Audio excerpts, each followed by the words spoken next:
Samadhi é uma palavra antiga do sânscrito para a qual não existe nenhum equivalente moderno.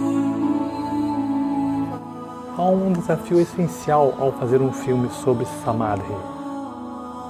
Samadhi se refere a algo impossível de ser transmitido no nível da mente.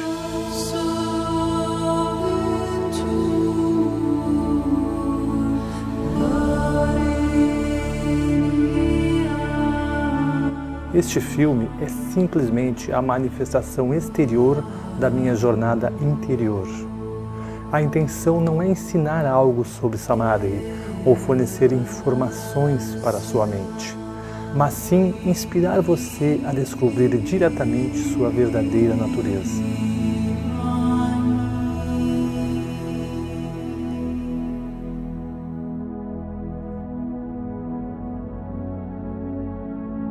Samadhi é mais relevante hoje do que em qualquer outra época da história. Vivemos um momento em que não somente esquecemos o que é Samadhi, mas esquecemos que nós esquecemos.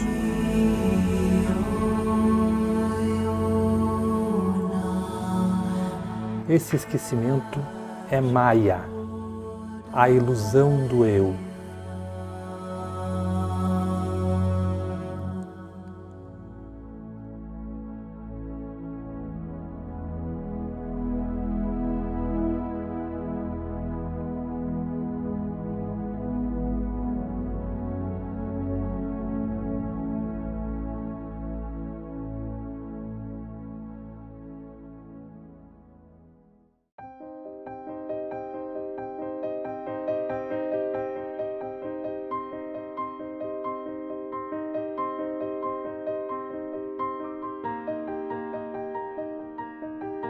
Como humanos, a maioria de nós vive imerso em nosso dia a dia, com uma mínima noção de quem somos, do porquê estamos aqui ou para onde vamos.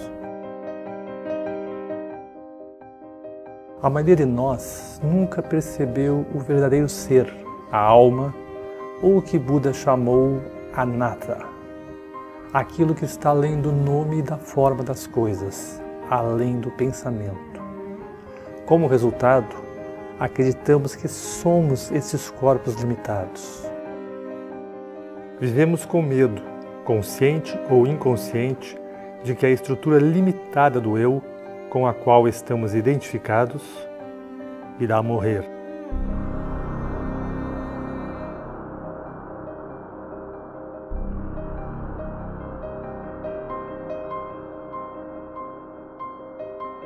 No mundo de hoje, a maioria das pessoas que estão empenhadas em práticas religiosas ou espirituais, como yoga, oração, meditação, cânticos religiosos ou qualquer tipo de ritual, estão praticando técnicas que são condicionadas, o que significa que são apenas parte das construções do ego. O problema não é a busca e a prática dessas atividades. Pensar que você encontrou a resposta em alguma atividade externa é o problema. Espiritualidade, em sua forma mais comum, não é diferente do pensamento patológico que está acontecendo por toda parte. É mais uma agitação da mente. É mais uma atividade humana do que uma expressão do ser. A construção do ego precisa de mais dinheiro, mais poder, mais amor, mais tudo. Aqueles que estão no chamado caminho espiritual desejam ser mais espiritualizados, mais despertos, mais serenos, mais pacíficos, mais iluminados. O perigo de você assistir este filme é que sua mente vai querer possuir Samadhi. Ainda mais perigoso é que sua mente pode pensar que já possui Samadhi.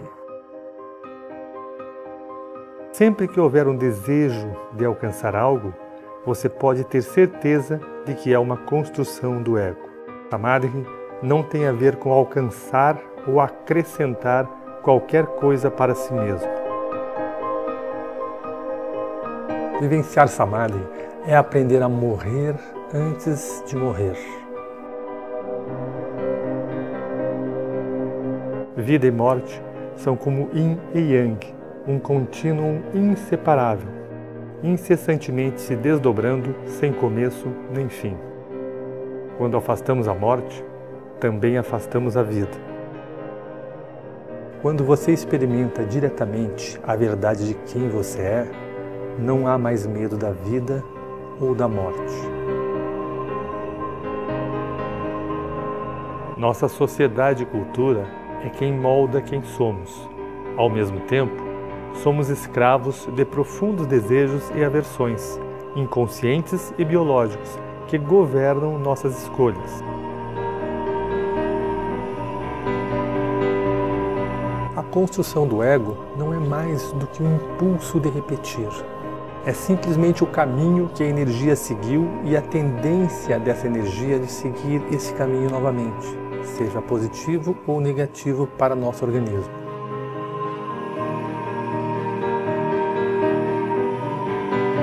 Existem infinitos níveis de memória ou níveis mentais, espirais dentro de espirais. Quando sua consciência se identifica com essas memórias ou construções do ego, você fica preso ao condicionamento social que pode ser chamado matriz. Há aspectos do ego de que podemos estar conscientes, mas são os aspectos inconscientes, conexões muito antigas, medos existenciais primitivos que realmente estão dirigindo toda a máquina. Padrões infinitos de apego à busca do prazer e ao afastamento da dor são sublimados em comportamentos patológicos. Nosso trabalho, nossos relacionamentos, nossas crenças, nossos pensamentos e todo o nosso modo de viver. Como gado, a maioria dos seres humanos vive e morre em uma obediência passiva, alimentando a matriz com suas próprias vidas.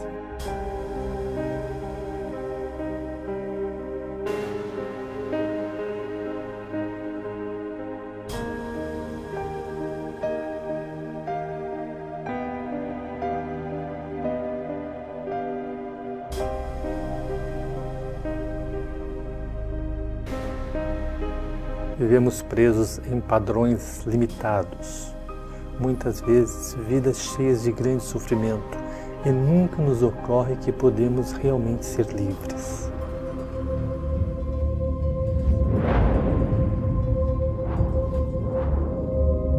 É possível abandonar a vida que foi herdada do passado para viver uma nova vida através do despertar do mundo interior.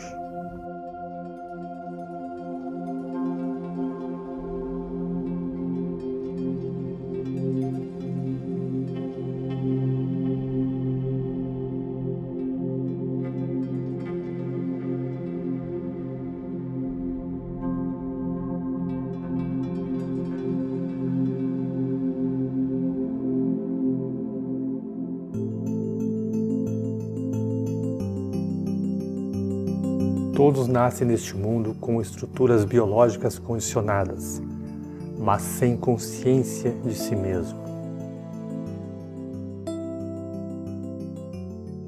Quando você olha para os olhos de uma criança, não há vestígio do ego, apenas um vazio luminoso. O que cresce dentro dessa criança são máscaras que escondem a consciência. Shakespeare disse: "O mundo inteiro é um palco, e todos os homens e mulheres não passam de meros atores."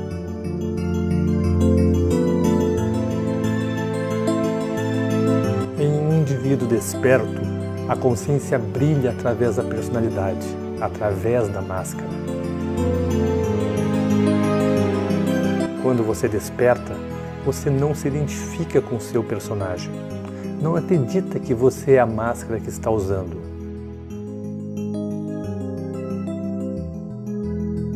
Mas também não abandona o papel que está desempenhando.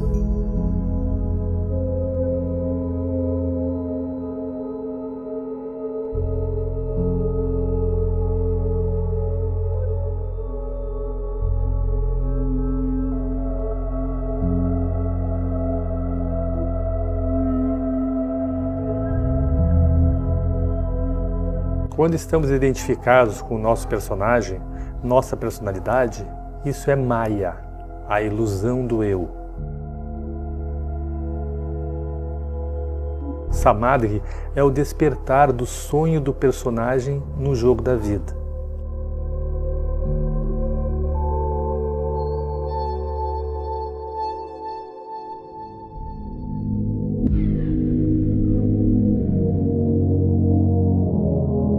Dois 2.400 anos depois que Platão escreveu a República, a humanidade ainda está saindo da caverna de Platão.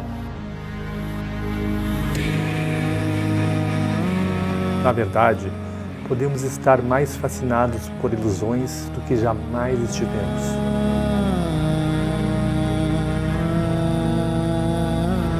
Platão narra um relato de Sócrates sobre um grupo de pessoas que viviam acorrentadas em uma caverna por toda a vida, apenas olhando para uma parede à sua frente. Tudo o que podiam ver eram sombras projetadas na parede pelas coisas que passavam diante de um fogo que estavam atrás delas. Este show de marionetes se torna o mundo real para aquelas pessoas. De acordo com Sócrates, as sombras pareciam tão verdadeiras que os prisioneiros jamais conseguiam ver a realidade. Mesmo depois de terem conhecimento da existência do mundo exterior, eles continuavam a acreditar que as sombras eram tudo o que existia. Mesmo se eles suspeitassem que havia algo mais, não estavam dispostos a deixar aquilo que já conheciam.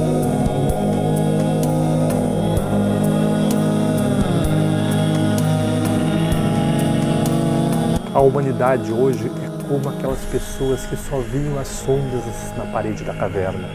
As sombras são os nossos pensamentos.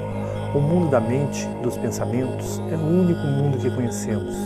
Mas há outro mundo que está além do pensamento, além da mente dualista. Você está disposto a sair da caverna? A deixar tudo o que você acredita ser realidade para descobrir a verdade de quem você realmente é?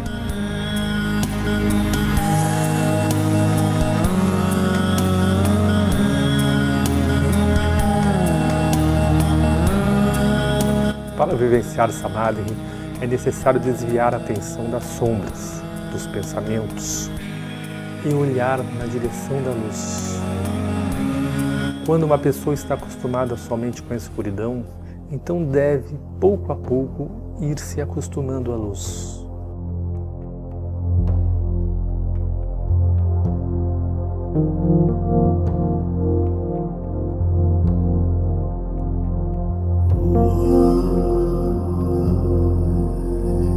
Da mesma forma, se adaptar a qualquer novo paradigma leva tempo e esforço, e exige uma vontade de explorar o novo e abandonar o velho.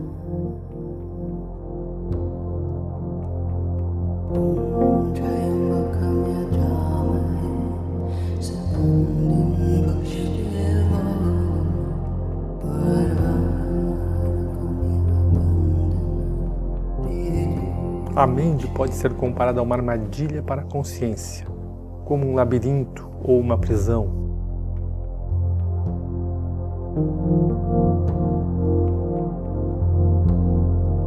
Não é você estar em uma prisão, você é a prisão.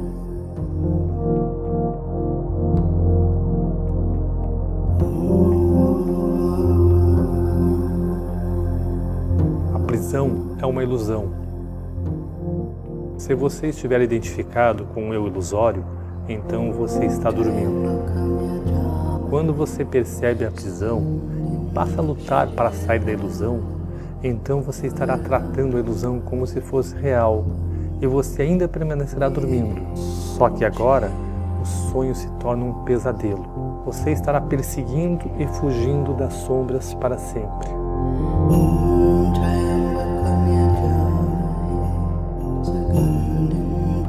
Samadhi é o despertar do sonho da divisão do eu ou da construção egóica. Samadhi é despertar da identificação com a prisão que chamamos eu.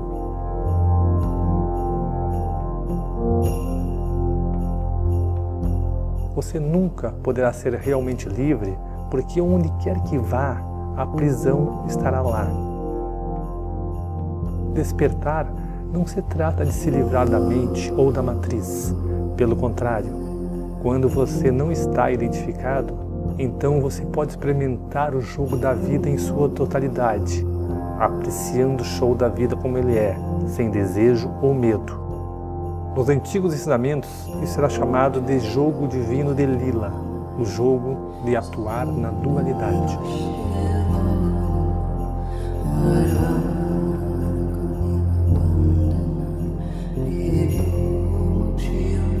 A consciência humana é um contínuo. Em um extremo, nós humanos estamos identificados com o eu material. No outro extremo está o samadhi, o desapego do eu. Cada passo que damos no contínuo em direção a samadhi traz menos sofrimento. Menos sofrimento não significa que a vida está livre da dor. Samadhi está além da dualidade de dor e prazer. O que significa é que há menos mente, menos eu criando resistência a tudo que se revela. E essa resistência é o que cria sofrimento.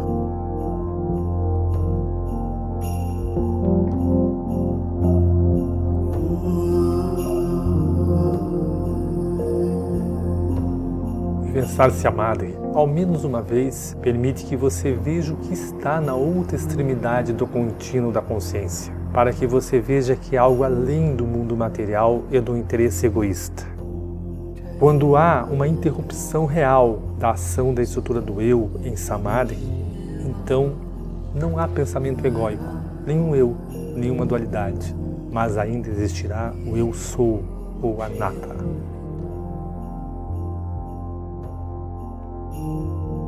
Nesse vazio está o amanhecer da verdadeira sabedoria, a compreensão de que o ser interior está muito além do jogo da dualidade, além de todo o contínuo. O ser interior é atemporal, imutável, sempre presente aqui e agora. A iluminação é a fusão da espiral primordial, do mundo manifestado ou do lótus em constante mutação, no qual o tempo se desdobra com o seu ser atemporal.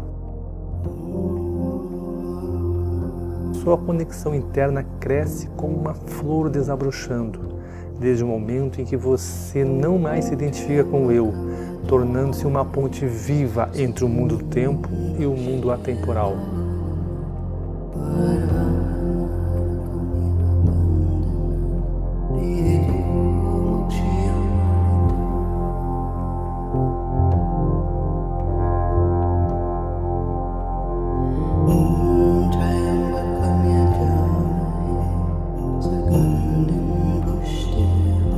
A percepção do ser interior é apenas o começo do caminho. A maioria das pessoas terá que experimentar e perder samadhi inúmeras vezes na meditação antes que sejam capazes de incorporar essa nova realidade em outras facetas da vida.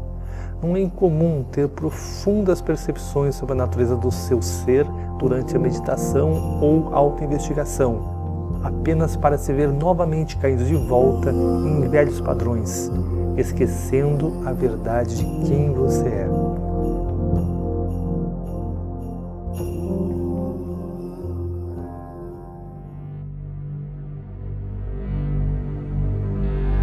Para perceber a quietude ou o vazio em cada aspecto da vida, em cada aspecto de si mesmo, é preciso tornar-se o próprio vazio dançando, como ocorre com todas as coisas.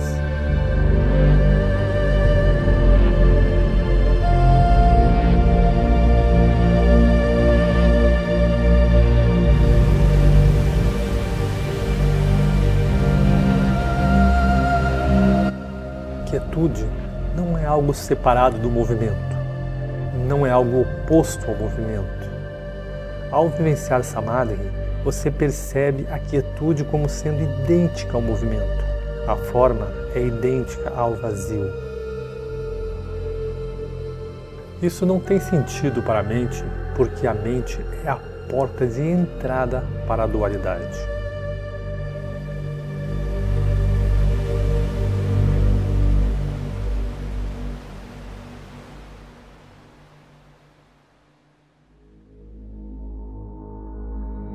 René Descartes, pai da filosofia ocidental, é famoso pela máxima: penso, logo existo.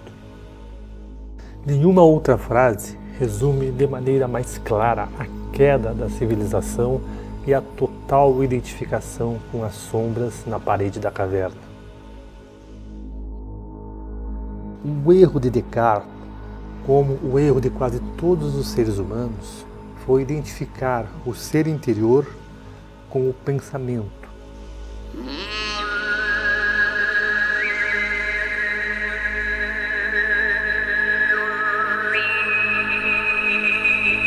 No início de seu mais famoso tratado, Descartes escreveu que quase tudo pode ser posto em dúvida.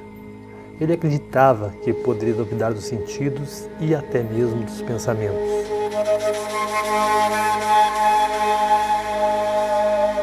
Da mesma forma, no Kalama Sutra, com o objetivo de encontrar a verdade, Buda disse que devemos duvidar de todas as tradições, escrituras e ensinamentos, além de todo o conteúdo da mente e dos sentidos. As ideias de Descartes e de Buda iniciam com total ceticismo, mas a diferença é que Descartes parou de questionar no nível do pensamento, enquanto Buda foi além dos níveis mais profundos da mente. Talvez, se Descartes fosse além da mente racional, ele tivesse percebido sua verdadeira natureza e a consciência ocidental seria muito diferente nos dias de hoje. Em vez disso, Descartes escreveu a possibilidade da existência de um demônio maligno que poderia estar nos mantendo sob um véu de ilusão. Descartes não reconheceu esse demônio pelo que ele realmente era.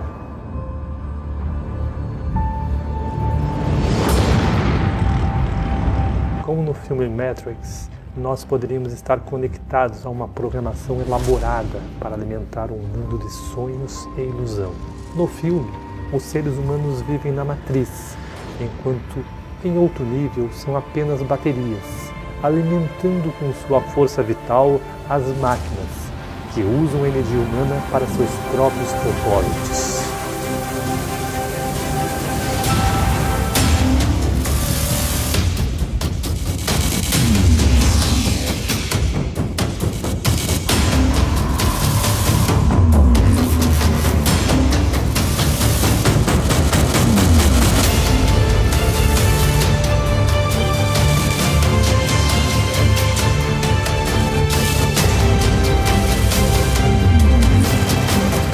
Sempre querem culpar algo fora de si mesmos pelo estado do mundo ou por sua própria infelicidade.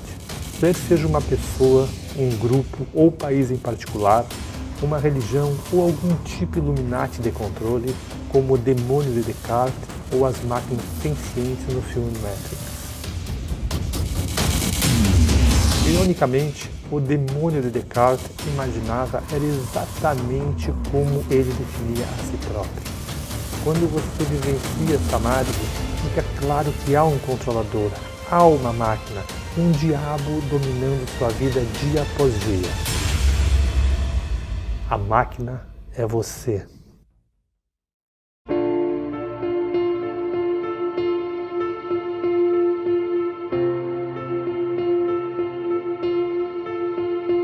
A estrutura do ego é composta de uma porção de pequenos subprogramas ou pequenos chefes.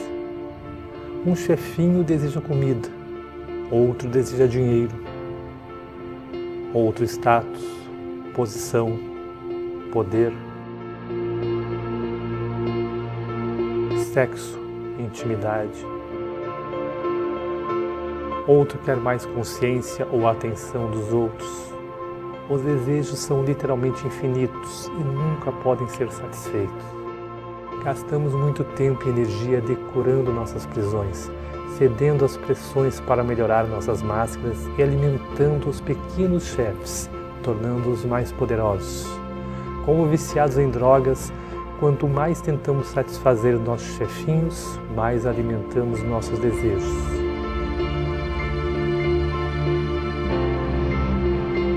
O caminho para a liberdade não se constrói pelo desenvolvimento do ego ou por alguma forma de satisfazer os propósitos do eu, mas sim pelo abandono total dos propósitos do eu.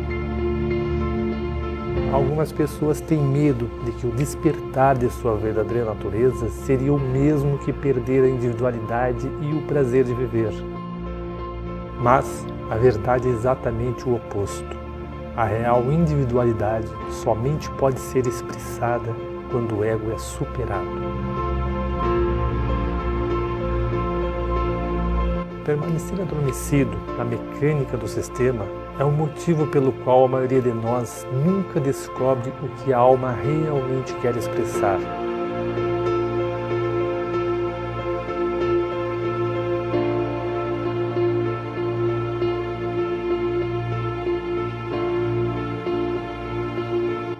O caminho para a Samadhi passa pela meditação, que permite observar o eu condicionado, aquilo que muda, e também perceber o próprio ser, aquilo que não muda. Quando você alcançar um estado de quietude, a fonte de seu ser, então você espera mais instruções, mas sem exigências quanto a qualquer modificação no mundo exterior. Não é mais a vontade do ego, mas a vontade do ser sendo realizado. Se a mente tentar mudar o mundo exterior somente para ajustá-lo a alguma ideia do que acredita ser a verdade, é o mesmo que tentar mudar a imagem em um espelho, tentando modificar a própria imagem refletida. Para ver a imagem no espelho sorrir, você obviamente não pode manipular a imagem refletida. Você deve perceber que você mesmo é a fonte da imagem no espelho. A compreensão do verdadeiro ser não implica necessariamente que qualquer coisa no mundo exterior precisa mudar. O que muda é a consciência, a energia interior, que é libertada dos padrões condicionados e torna-se disponível para ser direcionada pelo ser.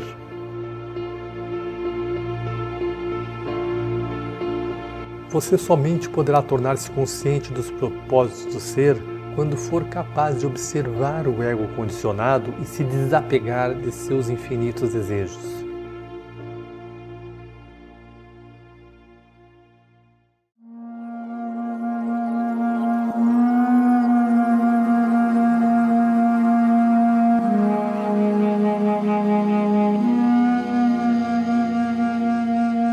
Sísifo é um personagem da mitologia grega que foi condenado pelos deuses a repetir uma tarefa sem sentido por toda a eternidade. Sua tarefa era empurrar uma pedra montanha acima e depois deixá-la rolar montanha abaixo.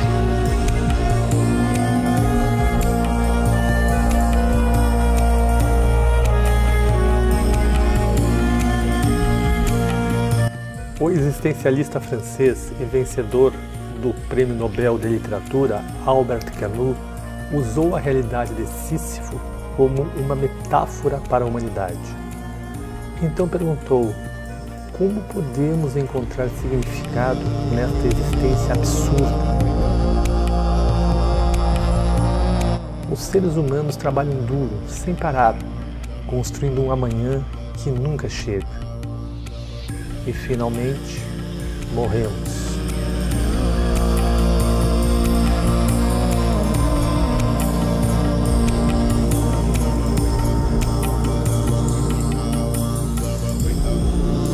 Ao percebermos essa verdade, surgem dois caminhos. Nos identificamos com nossos egos e enlouquecemos, ou despertamos e nos tornamos livres.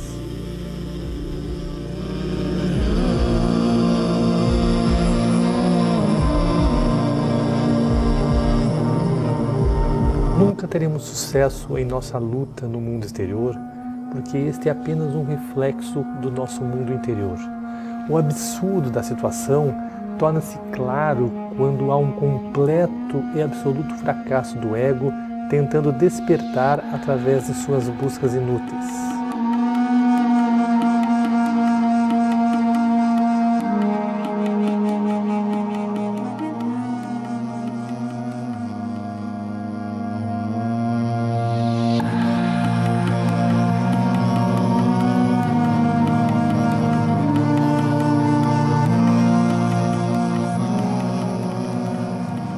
Nos vem a um ditado: antes da iluminação, corte lenha e carregue água.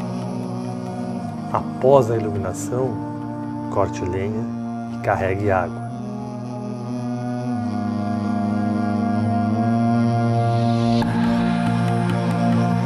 Antes da iluminação, é preciso rolar a bola até o topo da montanha. Após a iluminação, também é preciso rolar a bola até o topo da montanha. O que mudou? A resistência interior à realidade. A luta foi abandonada, ou melhor, o ego que luta foi percebido como ilusório. A vontade individual, ou a mente individual, e a vontade divina, ou a mente superior, estão alinhadas.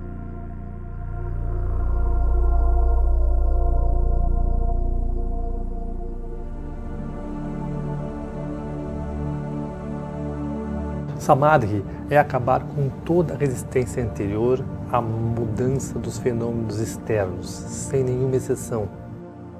Aquele que é capaz de manter a paz interior, independente das circunstâncias, atingiu o verdadeiro Samadhi. Você abandona a resistência não porque aceita passivamente uma coisa ou outra, mas para que sua liberdade interior não dependa de eventos exteriores. É importante salientar que quando aceitamos a realidade como ela é, não significa necessariamente que paramos de agir no mundo ou nos tornamos pacifistas. Na verdade, o que ocorre é exatamente o contrário.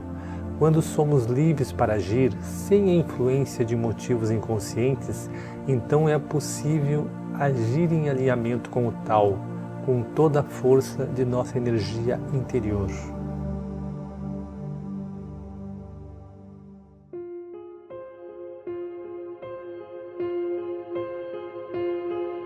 Muitos podem argumentar que precisamos lutar mais duramente contra nossos inimigos para mudar o mundo e conquistar a paz.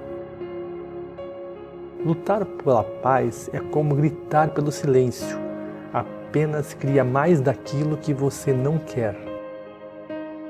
Hoje em dia há uma guerra contra tudo. Guerra contra terrorismo, guerra contra a doença, guerra contra a fome. Toda guerra é, na verdade, uma guerra contra nós mesmos.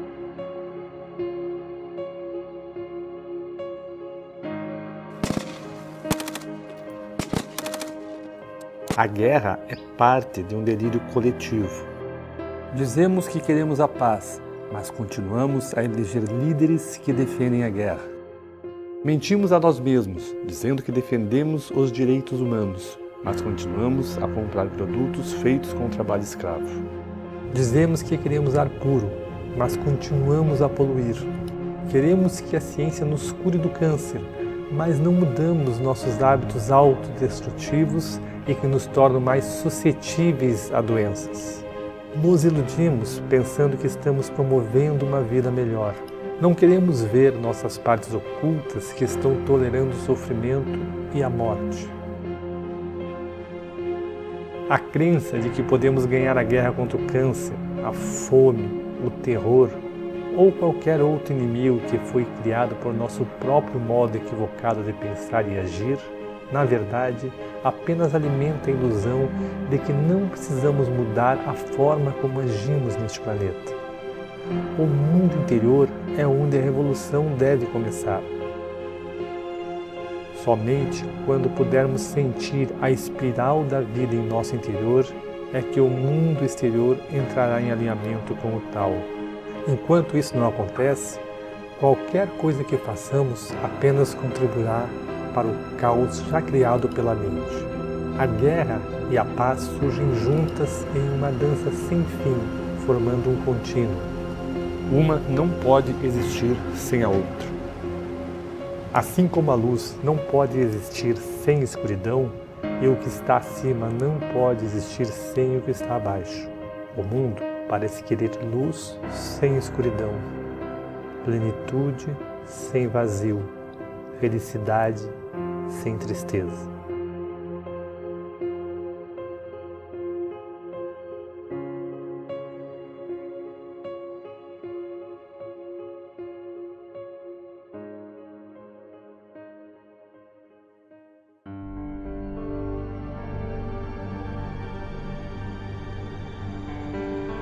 Quanto mais a mente se envolve, mais dividido o mundo se torna. Cada solução criada pela mente egóica é impulsionada pela ideia de que há um problema, mas a solução se torna um problema ainda maior do que aquilo que estava tentando resolver. O que você resiste, persiste.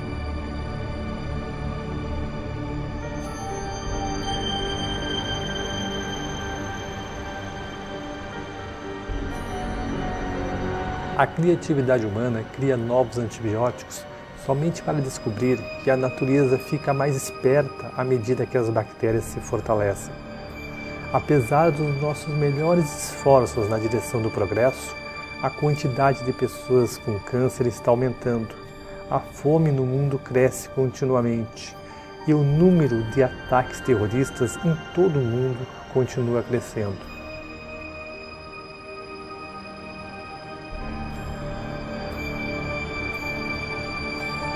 O que há de errado com nossa forma de pensar e agir? Como um aprendiz de feiticeiro do poema de Goethe, conquistamos um grande poder, mas nos falta sabedoria para utilizar este poder. O problema é que não entendemos a ferramenta que estamos usando. Não entendemos a mente humana nem a sua real função e propósito.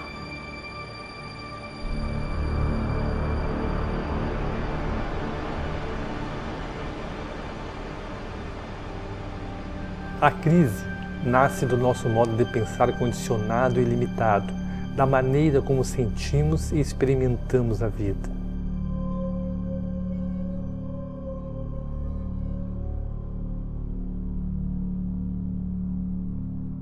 O racionalismo roubou nossa capacidade de reconhecer e experimentar a sabedoria das culturas antigas.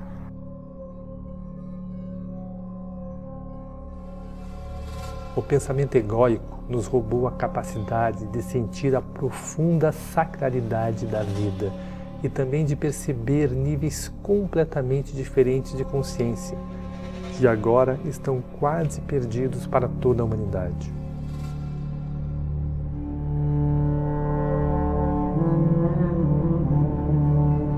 Na antiga tradição egípcia, néters eram formas arquetípicas cujas características podiam ser encarnadas por aqueles que purificavam seus corpos físico e espiritual para estarem aptos a abrigar níveis de consciência superiores. O néter original, o princípio divino dessa sabedoria, era conhecido como Thoth ou Tehuti, normalmente retratado como um escriba com a cabeça de um pássaro ou de um ibis. Representava a origem de todo o conhecimento e sabedoria. Thoth poderia ser descrito como o princípio cósmico do pensar ou do pensamento. Thoth nos deu a linguagem, os conceitos, a escrita, a matemática e todas as artes e manifestações da mente. Somente aqueles que haviam passado por treinamento especial eram autorizados a acessar o conhecimento sagrado de Thoth. O livro de Thoth não é um livro físico, mas é a sabedoria do reino akáshico ou etérico. A lenda conta que o conhecimento de Thoth estava profundamente escondido em um lugar secreto dentro de cada ser humano, e estava protegido por uma serpente dourada. O mito arquetípico da serpente ou dragão que guarda um tesouro permeia muitas culturas.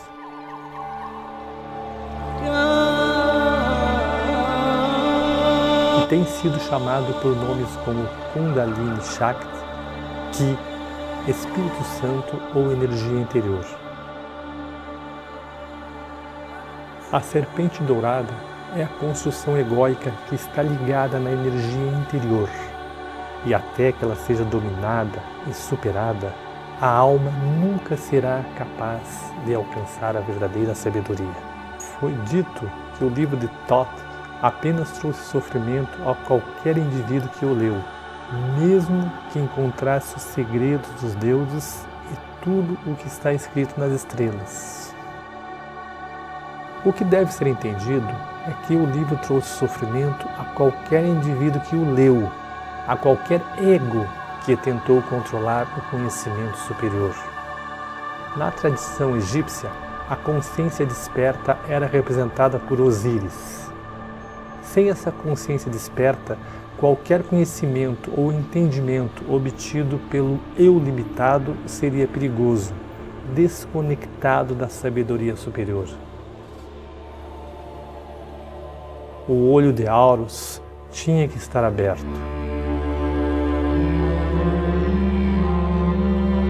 O conhecimento esotérico é semelhante à conhecida história bíblica da queda no Jardim do Éden. O livro de Thoth é comparável ao livro do conhecimento do bem e do mal, cujo fruto Adão e Eva foram tentados a comer.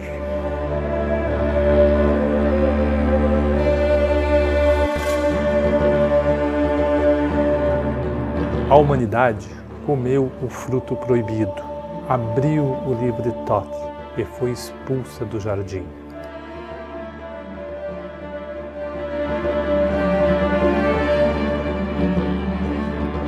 A serpente é uma metáfora para a espiral primordial que se estende do microcosmo ao macrocosmo. Neste momento, a serpente é o próprio ego vivendo em você. É a própria mente egóica se expressando no mundo que construímos. Nunca tivemos acesso a tanto conhecimento. O conhecimento humano tem penetrado profundamente no mundo material, até mesmo encontrando a chamada partícula de Deus. Porém, nunca fomos mais limitados e mais ignorantes de quem somos. Não sabemos como viver e não compreendemos o mecanismo pelo qual criamos sofrimento.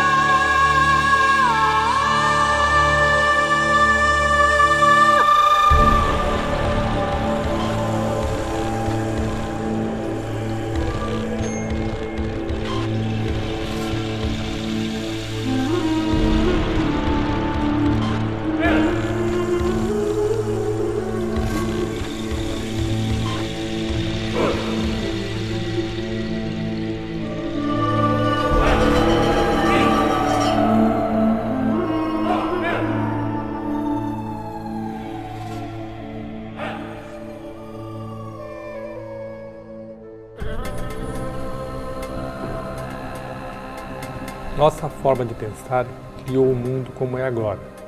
Sempre que rotulamos algo como bom ou mal, ou criamos preferências em nossa mente, é devido ao surgimento de estruturas egóicas ou interesses pessoais. A solução não é lutar pela paz ou conquistar a natureza, mas simplesmente reconhecer a verdade. Que a própria existência da estrutura do ego cria dualidade, cria uma divisão entre o eu e o outro, o meu e o seu, homem e natureza, interior e exterior.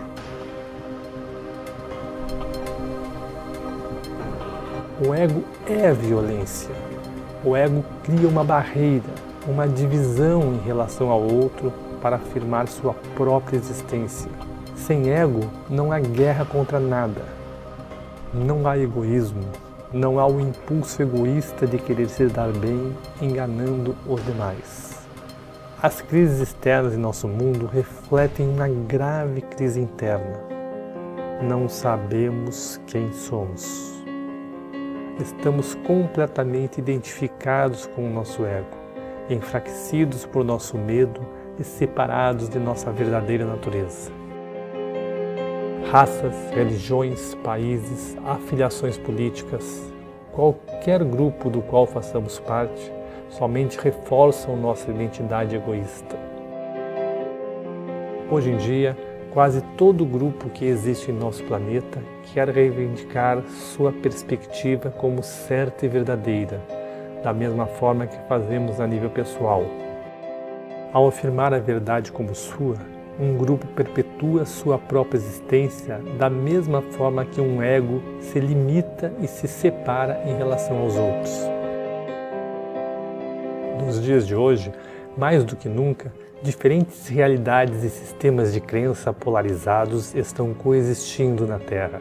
É possível que diferentes pessoas tenham pensamentos e reações emocionais completamente diferentes aos mesmos fenômenos externos. Da mesma forma, Samsara e Nirvana, céu e inferno, são dimensões diferentes representadas em um mesmo mundo. Um evento que pode parecer apocalíptico para uma pessoa pode ser visto como uma bênção para outra.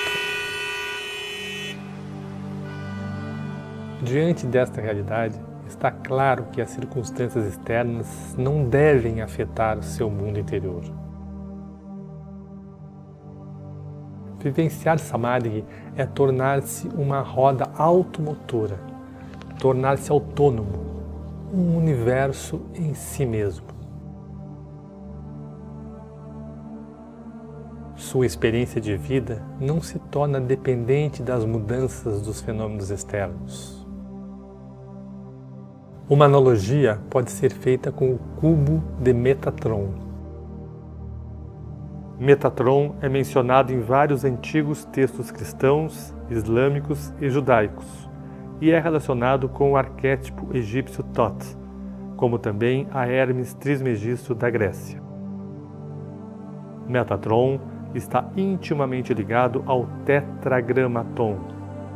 O tetragramaton é o padrão geométrico fundamental, o modelo ou emanação primordial da realidade física, que tem sido chamado de Palavra de Deus ou Logos. Aqui vemos uma representação bidimensional da figura, mas se você olhar com atenção, poderá ver um cubo 3D. Quando você vê o cubo, nada mudou na figura, mas sua mente adicionou uma nova dimensão ao que você está vendo. Perceber diferentes dimensões é simplesmente uma questão de habituar-se a uma nova maneira de perceber o mundo. Ao vivenciar Samadhi, não nos limitamos a um só ponto de vista, nos tornamos livres para criar novas perspectivas, porque não há um eu apegado a um determinado ponto de vista.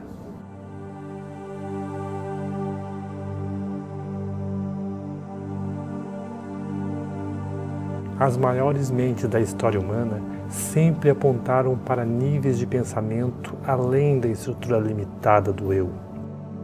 Para Einstein, a verdadeira medida de um ser humano é determinada principalmente pelo grau e pela compreensão que alcançou em relação à libertação do eu. O pensamento e a existência do eu não são um mal. O pensamento é uma ferramenta maravilhosa quando a mente está a serviço do coração. A filosofia Vedanta diz que a mente é um bom servo, mas um péssimo mestre.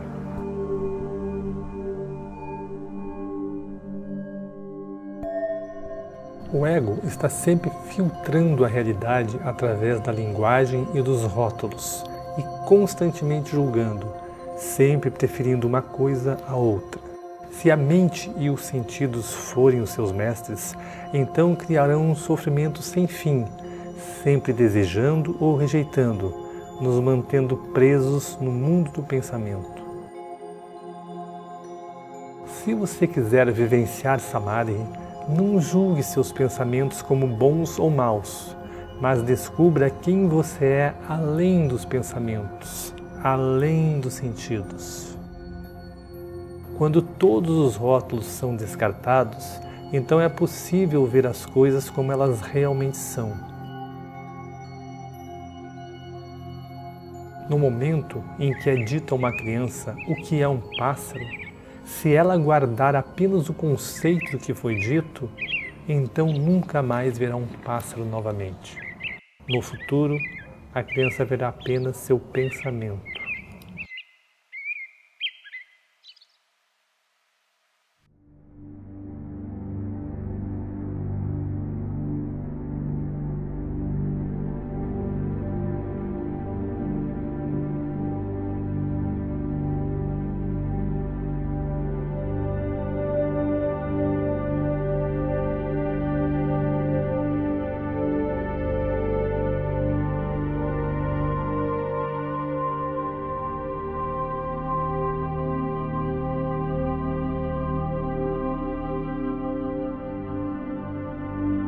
A maioria das pessoas pensa que é livre, consciente e desperta.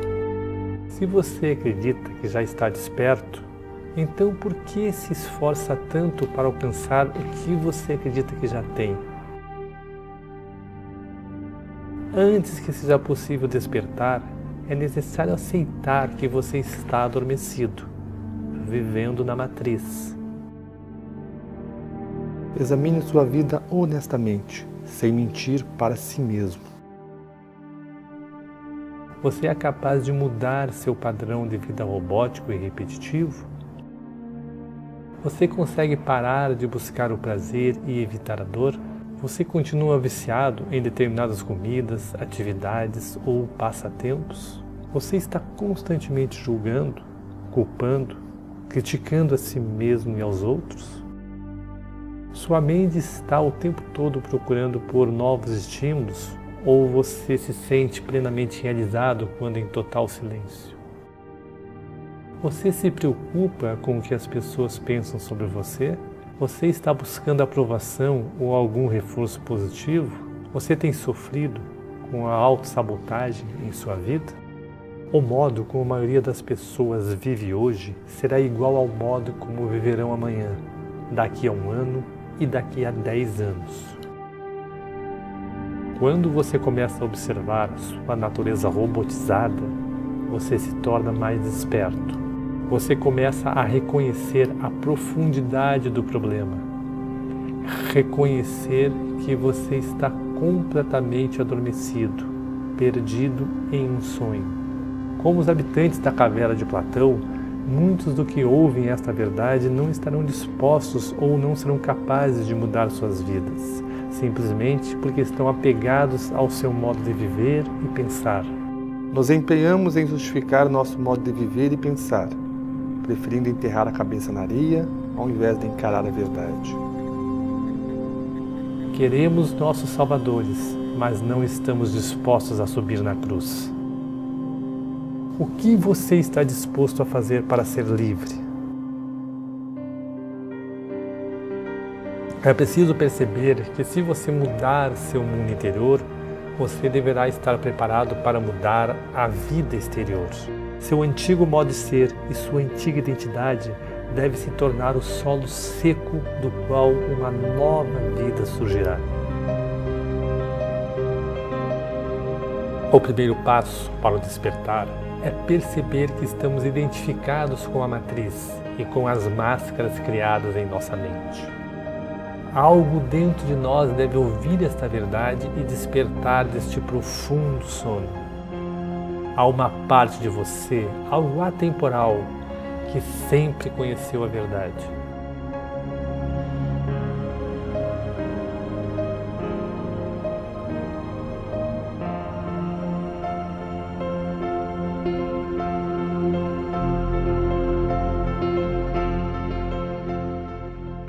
A matriz incutida na mente nos distrai, nos entretém, nos mantém eternamente fazendo, consumindo, apegados em um ciclo de desejo e aversão há coisas que mudam o tempo todo e nos impedindo de despertar nossa consciência, de vivenciar Samadhi, algo que é nosso por direito de nascimento, por sermos seres capazes de evoluir.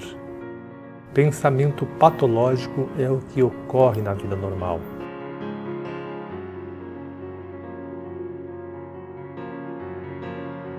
Sua essência divina tornou-se escravizada, identificada com a estrutura limitada do eu. A grande sabedoria, a verdade de quem você é, está enterrada profundamente em seu ser.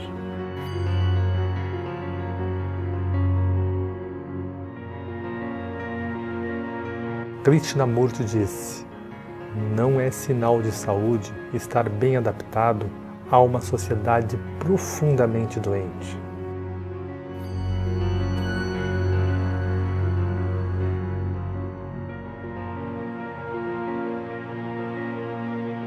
Identificação com a mente egóica é a doença. Samadhi é a cura.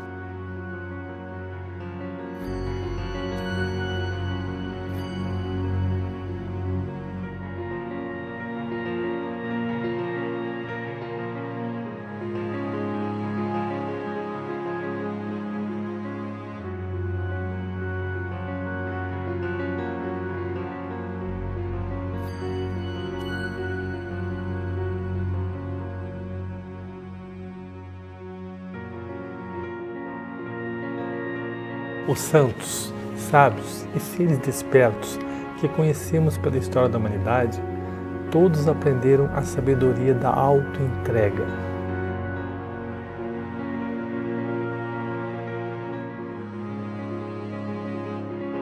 Como é possível perceber o verdadeiro ser?